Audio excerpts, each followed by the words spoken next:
नाज़रीन ज़िक्र कयूं त आवाज़ टीवी समेत सिंधी इलेक्ट्रॉनिक मीडिया पारां इल्म पिरायो सिंध सवारियो जे सिरे हेठि सकाफ़ती ॾियारो मल्हाइण वारे सिलसिले में मोरे में बि सकाफ़ती तक़रीब कोठाई वई। अयाज़ सोलंकी जी रिपोर्ट। आवाज़ टीवी समेत सिंधी इलेक्ट्रॉनिक मीडिया जे सॾ ते इल्म पिरायो सिंध सवारियो जे सिरे हेठि सकाफ़ती ॾियारो मल्हाइण वारे ऐलान बाद मोरो में एंकर इंस्टीट्यूट पब्लिक स्कूल पारां सकाफ़ती ॾियारे जे हवाले सां शानदार तक़रीब कोठाई वई। प्रोग्राम में शागिर्द ऐं शागिर्दियाणियुनि पारां सिंधी गीतनि ते रक़्स करे पंहिंजे ॿोली ऐं सकाफ़त सां मुहबत जो इज़हार कयो, जॾहिं त ॿारनि तइलीमी ऐं सकाफ़ती टेबलोज़ पिणु पेश कया।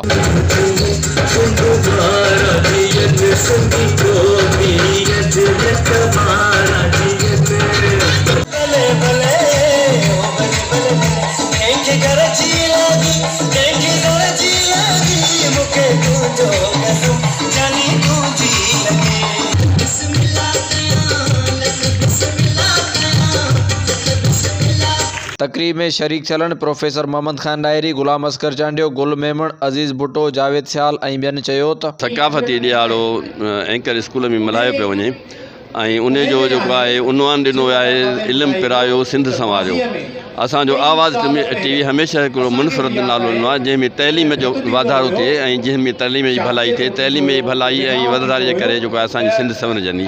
बिलख़ुसूस जेको असांखे नारो ॾिनो वियो आहे इल्म पिरायो सिंध संवारियो, जेको हिकिड़ो बहितरीनु क़िस्म जो नारो आहे त जीअं नौजवान ॿारड़ा न सिर्फ़ु सिंधी टोपी अजरक पाए पंहिंजी सकाफ़त खे मल्हाइनि, पर इहो बि वचन कनि त इल्म खे असां तरजीह ॾींदासीं ऐं इल्म ई असांखे निजात ॾियारे सघे थो। सकाफ़ती प्रोग्राम कयो आहे आवाज़ टीवीअ जे सॾ ते, जंहिंजो स्लोगन आहे इल्म पिरायो सिंध संवारियो।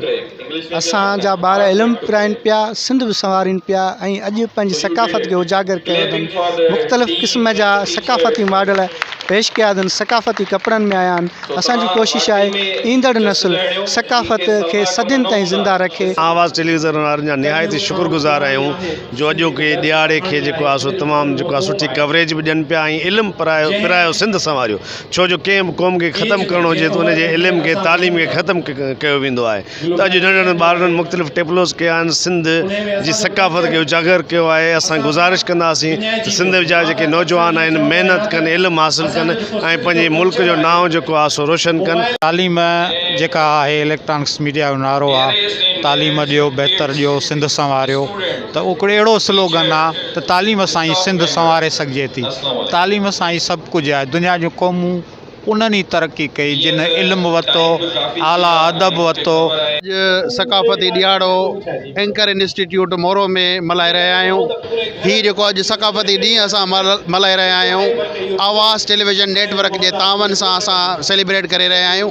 हीउ ॾियारो असां जेको आहे इल्म पिरायो सिंध संवारियो जे उनवान हेठि असां सेलिब्रेट करे रहिया आहियूं। इल्म पिराइण ऐं सिंध जेको आहे सो संवारे जे उनवान तहत जेको सकाफ़ती अमल या सकाफ़ती ॾियारा मल्हाइजी रहिया आहिनि, तमामु सुठी ॻाल्हि आहे। छाकाणि तइलीम जो न हुजण जे करे असांजो सकाफ़ती ऐं माशरती अमल मुतासिर थियो आहे। जेकॾहिं तइलीम हूंदी त इंशाअल्लाह ताला सकाफ़त ॾांहुं बि असांजो रवैयो अकेडमिक थींदो ऐं असांजी सकाफ़त ज़िंदा थी पवंदी। आवाज़ टीवी जे ऐलानियल सॾ इल्म पिरायो सिंध संवारियो जे सिरे हेठि भरपूर तरीक़े सां मोरो में सकाफ़त जूं तयारियूं उरूज ते आहिनि। प्रोग्राम में शरीक थियलनि पिणु इहो वचन वरजायो त आवाज़ टीवी जे ऐलानियल सॾ तहत 5 डिसंबर ते भरपूर तरीक़े सकाफ़ती ॾियारो सेलिब्रेट कंदासीं। कैमरामैन जुमन सोलंकी सां गॾु मोराई अयाज़ सोलंकी, आवाज़ टीवी न्यूज़ मोरो।